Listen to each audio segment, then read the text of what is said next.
आपल्यासाठी 7 मे सकाळच्या झटपट ठळक बातम्या. 25,000 क्विंटल ज्वारीची कमी दराने विक्री. शासकीय खरेदीअभावी उत्पादकांना कोट्यवधींचा फटका. 8 राज्यात होणार अतिसंगम कापूस लागवड प्रकल्प. प्रकल्पाचा 30,000 एकरांवर होणार विस्तार. वाढत्या उन्हामुळे साखरेला मागणी. दरातही सुधारणा होण्याची शक्यता. पंधरवड्यात प्रति क्विंटल मागे 100 रुपयांची वाढ. दरात आणखी वाढ अपेक्षित. परभणी हिंगोलीत कापसाची 12 लाख क्विंटल खरेदी. मागील आठवड्यात मिळाला प्रति क्विंटल 720 ते 760 रुपये प्रति क्विंटल दर. NCF द्वारे उद्यापासून नाशिकमध्ये होणार कांदा खरेदी. निवडणुकीच्या तोंडावर खरेदी का? शेतकऱ्यांचा सवाल. कांद्याचे बाजार शुल्क घटवले. 1 रुपयावरून 50 पैशांवर. पिंपळगाव बसवंत बाजार समितीचा ऐतिहासिक निर्णय. उन्हाच्या चटक्याने राज्य होरपळले. अकोला येथे उच्चांकी 44.3 अंशावर तापमान.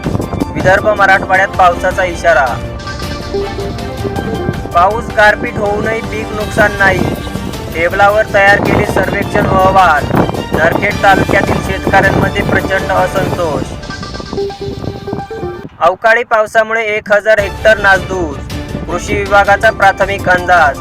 तीळ भाजीपाल्याचे मोठ्या प्रमाणात नुकसान. आम्ही खोटे बोलणाऱ्यांना उत्तर देत नाही. गद्दारांना जनताच उत्तर देईल. आदित्य ठाकरेंचे मुख्यमंत्री एकनाथ शिंदे यांना प्रत्युत्तर. गुंडचं अजितदादा खुलेआम प्रचार करतात. प्रवृत्तीला रोखण्यासाठी मतदानाचा दिवस महत्त्वाचा. पोस्ट शेअर करत रोहित पवारांचा अजित पवारांवर निशाणा.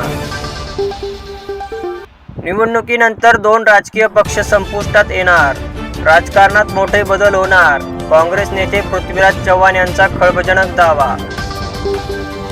साहेब तुम्ही आमच्या फक्त तब्येत जपा. आता आम्ही खिंड लढवतो. शरद पवारांची प्रकृती बिघडल्यानंतर बजरंग सोनवणे यांची भावनिक पोस्ट.